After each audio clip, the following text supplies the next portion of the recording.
रुख करेंगे इस वक्त की बड़ी खबर का, जो कि बिहार से जुड़ी हुई है, जहां पर वोटर लिस्ट के विशेष गहन पुनरीक्षण के खिलाफ दाखिल याचिकाओं पर सर्वोच्च अदालत यानी कि सुप्रीम कोर्ट में सुनवाई जारी है। आज सुनवाई के दौरान सर्वोच्च अदालत ने बड़ी बात कही। कोर्ट ने आधार कार्ड को पहचान पत्र के रूप में मान्यता न देने को लेकर चुनाव आयोग के फैसले पर सवाल उठाए हैं। इस पर आयोग के वकील ने जवाब दिया, सिर्फ आधार कार्ड से नागरिकता साबित नहीं होती है। सुप्रीम कोर्ट ने सिर्फ देश की नागरिकता साबित होने के आधार पर ही किसी का नाम वोटर लिस्ट में शामिल करेंगे तो फिर ये कसौटी बड़ी होगी। ये गृह मंत्रालय का काम है, आप उसमें मत पड़िए, उसकी अपनी एक न्यायिक प्रक्रिया है, फिर आपकी इस कवायद का कोई औचित्य नहीं रहेगा।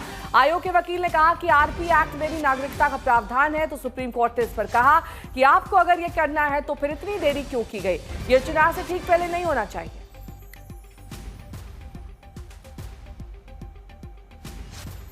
कई ऐसी बातें सुप्रीम कोर्ट की ओर से उन्होंने कहा कि चुनाव से पहले ऐसा करना या फिर नियमों में बदलाव करना ये ठीक नहीं है।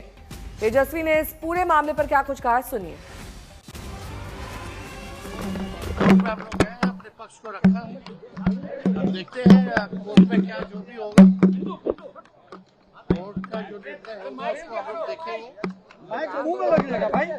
कोर्ट में मजबूती से सारे पक्षों को जो है रखा जा रहा है, लेकिन सबसे बड़ा सवाल ये खड़ा हो रहा है कि आप आधार कार्ड को नामंजूर क्यों कर रहे हैं, आप राशन कार्ड को नामंजूर क्यों कर रहे हैं, आप जॉब कार्ड को, मनरेगा कार्ड को नामंजूर क्यों कर रहे हैं। अभी भी जो है बिहार के लोगों के पास वो डॉक्यूमेंट है ही नहीं, कहीं भी कोई भी स्पष्टीकरण जो है चुनाव आयोग नहीं दे रहा है। चुनाव आयोग को आखिर ऐसी क्या जिद है कि उनके कमिश्नर जो है प्रेस कॉन्फ्रेंस करके सारी बात को क्लैरिफाई क्यों नहीं करते हैं, क्यों कंफ्यूजन पैदा कर रखा, किस बात का ईगो है चुनाव आयोग को।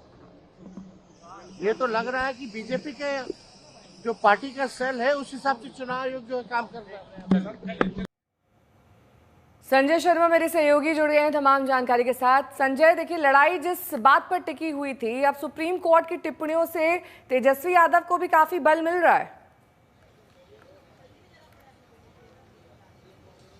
जी हाँ, बिल्कुल। अभी मैं ये बता दूं कि अभी कोर्ट ने तय किया है कि भोजनावकाश के बाद भी सुनवाई जारी रहेगी। अब तक की सुनवाई का जिस्ट ये है कि निर्वाचन आयोग के कोर्ट ने अपनी टिप्पणियों में ये भी कहा है कि आयोग को संविधान और कानून यानी जनप्रतिनिधित्व कानून के मुताबिक वोटर रिव्यू यानी वोटर लिस्ट के रिव्यू का, स्पेशल इंटेंसिव रिव्यू का समय और प्रक्रिया तय करने का अधिकार है।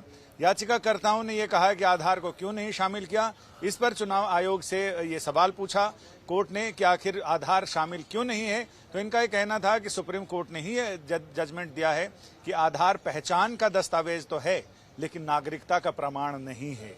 ऐसे में चुनाव आयोग ने यह भी कहा है कि कई इलाकों में हमने, सिर्फ सीमांचल के इलाकों में जहां पर घुसपैठ की ज्यादा शिकायतें आई हैं, जहां पर बांग्लादेशी और रोहिंग्या घुसपैठियों ने फर्जी दस्तावेजों के जरिए वोटर आईडी बनवा लिए हैं, फर्जी आधार कार्ड बनवाए हैं, इन तमाम चीजों की शिकायतें हैं जिसका हमें सत्यापन करना है। 1 जनवरी 2003 तक जिन लोगों के नाम मतदाता सूची में दर्ज हैं उनसे कोई दस्तावेज नहीं मांगे जा रहे हैं, लेकिन उसके बाद के लोगों के जिनके दर्ज हैं उनके पहले माता पिता ने वोट किया हो या जन्म का समय यहां पर हो, जन्म का प्रमाण पत्र हो, उन तमाम चीजों की दरियाफ्त की जा रही है, सत्यापन किया जा रहा है। कोर्ट ने एक टिप्पणी बहुत महत्वपूर्ण की। कोर्ट ने कहा कि अगर ड्राफ्ट रोल प्रकाशित भी हो जाता है तो कोई बड़ी बात नहीं है, उसके बाद भी कोर्ट उसमें सुनवाई कर सकता है। यानी अभी जो सवाल तय किए हैं, 3 सवाल कोर्ट ने तय किए हैं। बहुत शुक्रिया तमाम जानकारी के लिए आपका संजय।